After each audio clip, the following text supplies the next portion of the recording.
Assalamualaikum warahmatullahi wabarakatuh. Halo teman-teman, balik lagi ke channel aku, Widya Santika. Sesuai dengan janji aku pada video sebelumnya, kali ini aku akan menjelaskan interpretasi hasil analisis regresi linier dengan menggunakan metode OLS. Pada video sebelumnya, kita sudah menganalisis dua buah model regresi linier dengan metode OLS, yaitu regresi linier sederhana dan regresi linier berganda. Dan yang aku gunakan sebagai contoh hasil interpretasi kali ini adalah hasil analisis regresi linier berganda dengan metode OLS. Langsung aja yuk kita buka hasil analisisnya. Nah, kemarin kita sudah menganalisis data usaha tani jagung yang sudah kita pindahkan juga ke Microsoft Word.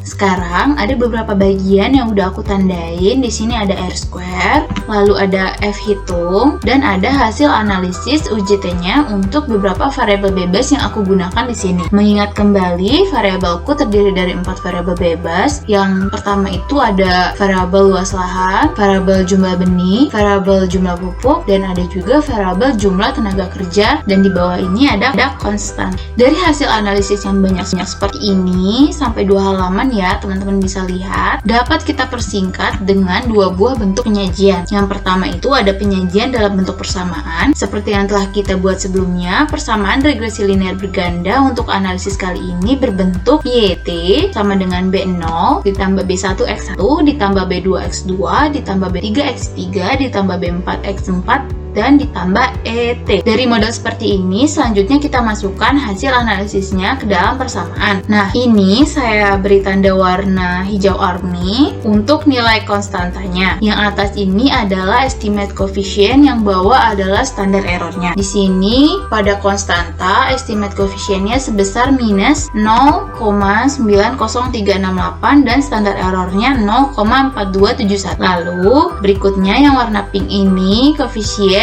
estimate untuk luas lahan sebesar 14,723 dan standar errornya 3,801. Lalu yang warna merah ini koefisien estimate untuk jumlah benih sebesar minus 0,27110 dan standar errornya 0,1527. Berikutnya yang warna biru muda ini untuk koefisien estimate jumlah pupuk sebesar 0,27390E-03 dan standar errornya 0,1598E-02. Dan berikutnya juga ada yang warna abu-abu muda ini, koefisien estimate untuk jumlah tenaga kerja sebesar minus 0,16741E-01 dan standar errornya 0,4769E-01. Nah, jika tadi bentuk tampilan penyajian dalam bentuk persamaan, selanjutnya kita akan menyajikan hasil analisis tersebut dalam bentuk tabel saji.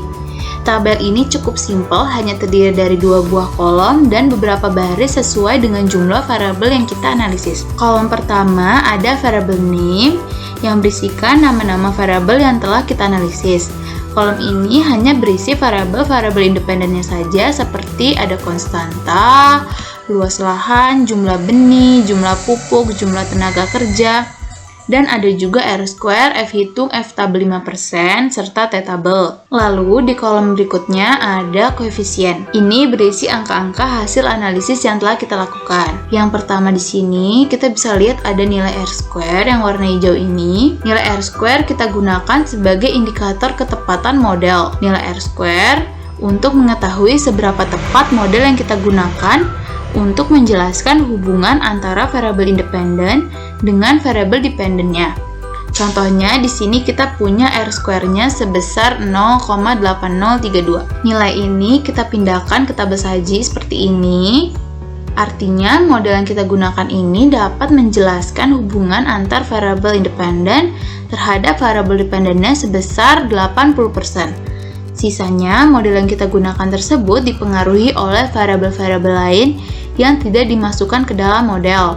Maka dari itu, untuk setiap persamaan atau model analisis selalu diakhiri dengan huruf atau kode ET, yaitu error term. Guna ET di sini sebagai simbol bahwa persamaan yang kita gunakan itu memiliki potensi dipengaruhi oleh variabel lain yang tidak dimasukkan ke dalam model. Selanjutnya, kita lihat di sini ada nilai uji F. Uji F di sini merupakan salah satu bentuk uji statistik yang ada di dalam model ekonometrika.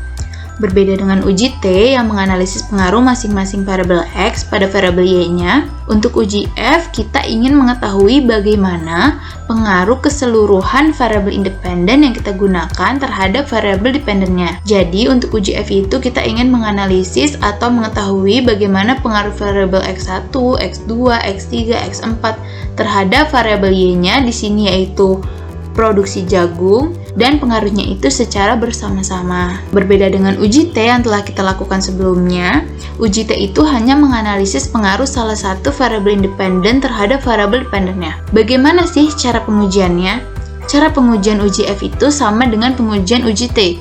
Kita menggunakan kriteria pengujian yang sama, yaitu jika F hitung lebih besar dari F tabel, maka tolak H0 dan terima H1 atau sebaliknya. Nah, untuk nilai uji F yang aku gunakan kali ini sebesar 28,568. Nah, yang warna kuning ini ya. Untuk F tabel, kita tampilin ini bentuk F tabelnya kayak gini. Nah, untuk F tabel itu tampilannya seperti ini ya. Di sisi kiri ada logo F2 dan di sisi atas ada logo F1. Masing-masingnya untuk F1 diikuti angka 1 sampai 20 dan untuk F2 diikuti angka 1 sampai 1000. Apa sih F1 dan F2 itu? F1 itu adalah DF pembilang. DF pembilang tersebut kita dapat dari nilai jumlah variabel independen yang kita gunakan dikurang 1. Di sini variabel independen yang aku gunakan ada 4 dikurang 1 maka 3. Selanjutnya F2 itu adalah DF penyebut, didapat dari jumlah observasi dikurang variabel independen. Karena jumlah observasiku ada 33 dan dikurang variabel independennya ada 4, maka F2 ku di sini ada 29. Kita bisa lihat langsung di F tabel ini untuk F13 dan F2 29 pada signifikan level 5%, F tabelnya sebesar 2,93. Selanjutnya kita lakukan uji F. F hitungnya karena tadi di sini sebesar 28,568 dan dibandingkan dengan F tabel 5%-nya sebesar 2,93, maka didapat hasil pengujian F hitung lebih besar dari F tabel. Oleh karena itu, tolak H0 dan terima H1, artinya variabel independen secara bersama-sama mempengaruhi variabel dependen. Selanjutnya kita lakukan uji T untuk mengetahui tiap variabel independen berpengaruh terhadap variabel dependen. Nah, sini udah aku masukin. Untuk T tabelnya bisa kita lihat berdasarkan tabel T yang pernah aku jelasin sebelumnya pada video-video sebelumnya. Lalu di sini ada T hitungnya. T hitungnya ini bisa kita lihat dari T rasio di atas. Nah, ini. Nah, ini ada T rasio atau T hitung dari masing-masing variabel luas lahan. T hitungnya ada 3,874, variabel jumlah benih ada. Setelah kita melakukan uji F, selanjutnya dilakukan uji T. Ini jika kita ingin mengetahui tiap variabel independen berpengaruh terhadap variabel dependen. Dilihat juga T tabelnya dengan cara seperti yang ada di video sebelumnya. Nah, di sini mulai aja kita bandingi T hitung dan T tabelnya. Sebelumnya sudah aku taruh di sini T hitung dari masing-masing variabel berdasarkan hasil analisis seperti di atas. Untuk luas lahan ini, T hitungnya lebih besar daripada T tabel.